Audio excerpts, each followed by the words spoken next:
ಹಾಗೆ ಸಿಟಿ ರವಿ ಅವರು ಕೂಡ ಮಾತನಾಡಿದ್ರು TV9 ಜೊತೆಗೆ. ಏನು ಹೇಳಿದರೆ ಬನ್ನಿ ಕೇಳೋಣ. ಅದು 100ಕ್ಕೆ 100 ಹಿಂದೂ ದೇವಾಲಯ ಆಗಿತ್ತು.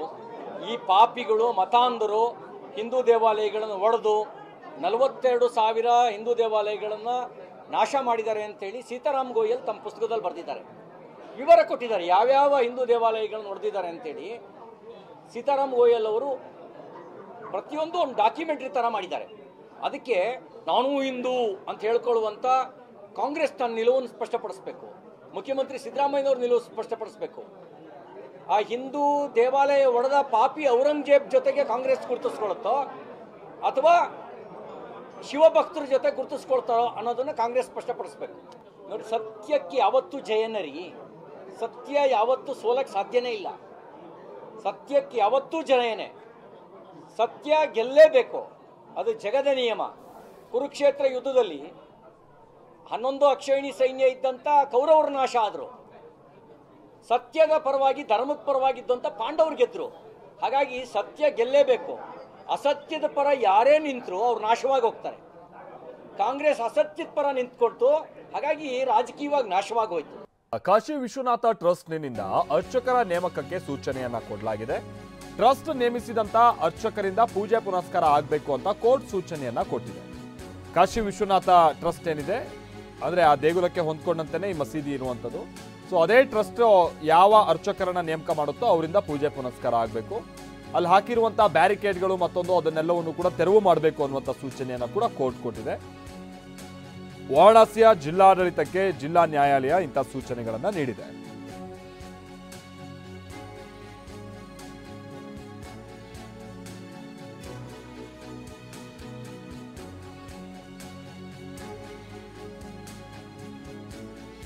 ಸೊ ಅಲ್ಲಿ ಒಬ್ರು ವಕೀಲರು ಕೂಡ ಹೇಳಿದ ಹಾಗೆ ಇನ್ಮೇಲೆ ಅಲ್ಲಿಗೆ ಅರ್ಚಕರು ಕೂಡ ಹೋಗ್ಬೋದು, ಭಕ್ತರು ಕೂಡ ಹೋಗಿ ಸೇರೋದಕ್ಕೆ ಅವಕಾಶ ಇದೆ. ಅರ್ಚಕರು ಭಕ್ತರು ಎಲ್ಲ ನೆಲಮಾಳಿಗೆಗೆ ಹೋಗೋದಕ್ಕೆ ಸ್ಟೀಲ್ ತಂತಿಯ ಬೇಲಿಯನ್ನು ಒಳ್ಳೆ ರೀತಿಯಲ್ಲಿ ನಿರ್ಮಾಣ ಮಾಡಬೇಕು, ಅದಕ್ಕೆಲ್ಲ ವ್ಯವಸ್ಥೆ ಮಾಡಿಕೊಡ್ಬೇಕು ಅಂತೇಳಿ ಜಿಲ್ಲಾಧಿಕಾರಿಗಳಿಗೆ ಸೂಚನೆಯನ್ನು ಕೊಟ್ಟಿದೆ. ಆಮೇಲೆ ಟೈಮ್ ಬೌಂಡ್ ಕೂಡ ಫಿಕ್ಸ್ ಮಾಡಿದ್ದಾರೆ. 7 ದಿನಗಳ ಒಳಗಾಗಿ ಇದೆಲ್ಲವೂ ಕೂಡ ಆಗಬೇಕು ಅನ್ನುವಂಥ ಸೂಚನೆಯನ್ನು ಕೊಡಲಾಗಿದೆ. ಕೋರ್ಟ್ ಬಳಿ ಹಿಂದೂ ಪರ ವಕೀಲರು ಈ ಸಂದರ್ಭದಲ್ಲಿ ಸಂಭ್ರಮಾಚರಣೆಯಲ್ಲಿ ತೊಡಗಿದ್ದಾರೆ. ವಕೀಲರು ಹಾಗೆ ಅರ್ಜಿದಾರರು ವಾರಣಾಸಿಯ ಜಿಲ್ಲಾ ಕೋರ್ಟ್ ಆವರಣದಲ್ಲಿ ಬಹಳ ಸಂಭ್ರಮಿಸಿದ್ರು. ಬಹಳ ಮಹಿಳಾ ಅರ್ಜಿದಾರರು ಕೂಡ ಭಾಗಿಯಾಗಿದ್ರು.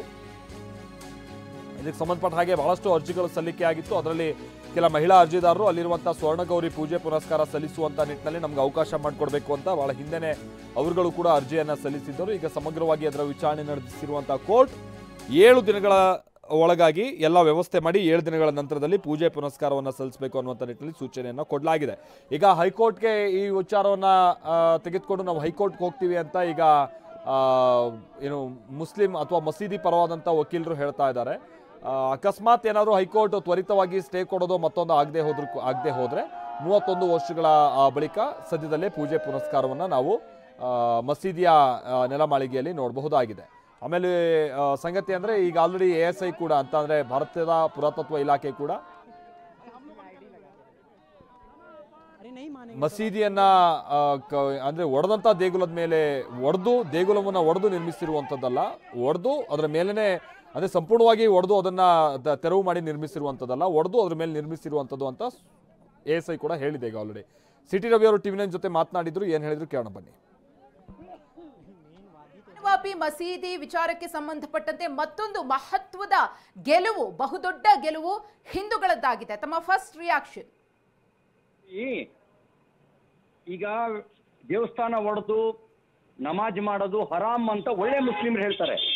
ಈ ಕೆಟ್ಟ ಮುಸಲ್ಮಾನರು ಮತಾಂಧ್ರಿದಾರಲ್ಲ ಅಂತವ್ರು ಮಾತ್ರ ದೇವಸ್ಥಾನ ಒಡೆಯೋದನ್ನ, ದೇವಸ್ಥಾನ ಒಡೆದು ಮಸೀದಿ ಕಟ್ಟೋದನ್ನ, ದೇವಸ್ಥಾನ ಒಡೆದ ಜಾಗದಲ್ಲಿ ನಮಾಜ್ ಮಾಡೋದನ್ನ ಈ ಮತಾಂಧರು ಕೆಲವು ಕಾಲ ಕೌರವರದು ನಡೆದಿತ್ತು, ಕೆಲವು ಕಾಲ ರಾವಣಂದು ನಡೆದಿತ್ತು.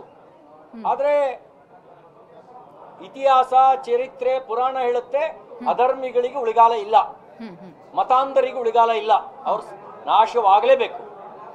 ಈಗ ಅವ್ರವ್ರೇ ಹೊಡೆದಾಡ್ಕೊಂಡು ಸಾಯ್ತಿಲ್ವಾ? ಅಲ್ಲೇನು RSS ಇದೆಯಾ? ಈಗ ಪಾಕಿಸ್ತಾನದಲ್ಲಿ, ಅಫ್ಘಾನಿಸ್ತಾನ ನಮಾಜ್ ಮಾಡಿದ್ರೆ ಅದು ಅಲ್ಲಾನಿಗೆ ಸೇರಲ್ಲ ಅಂತವ್ರು ಪ್ರತಿಪಾದನೆ ಮಾಡ್ಕೊಂಡು ಬಂದಿದ್ದಾರೆ. ಹಾಗಾಗಿ ಸತ್ಯಕ್ಕೆ ಜಯ ಸಿಕ್ಕಿದೆ, ನಾನು ಅದನ್ನು ಸ್ವಾಗತ ಮಾಡ್ತೇನೆ. ಇದು ಸತ್ಯದ ಜಯ, ಇದು ಧರ್ಮದ ಜಯ. ಇದು ಅನ್ಯಾಯದ ವಿರುದ್ಧ ನ್ಯಾಯದ ಜಯ. ಕಾಲಚಕ್ರ ಉರುಳಲೇಬೇಕು, ಪಾಪಿಗಳು ನಾಶ ಆಗಲೇಬೇಕು, ಔರಂಗಜೇಬ್ ಸಂತಾನನೂ ನಾಶ ಆಗಬೇಕು ಮತ್ತು ಸತ್ಯಕ್ಕೆ ಜಯ ಸಿಗಬೇಕು. ಆ ಶಿವನ ತ್ರಿಶೂಲದ ಮುಂದೆ, ಶಿವನ ತಾಂಡವದ ಮುಂದೆ ಯಾವುದೂ ಉಳಿಯಕ್ಕೆ ಸಾಧ್ಯ ಇಲ್ಲ. ಹಾಗಾಗಿ ಈಗ ಶಿವನ ತಾಂಡವ ಪ್ರಾರಂಭ ಆಗಿದೆ. ಪಾಪಿಗಳು ಅಧರ್ಮಿಗಳು ನಾಶ ಆಗೇ ಆಗ್ತದೆ.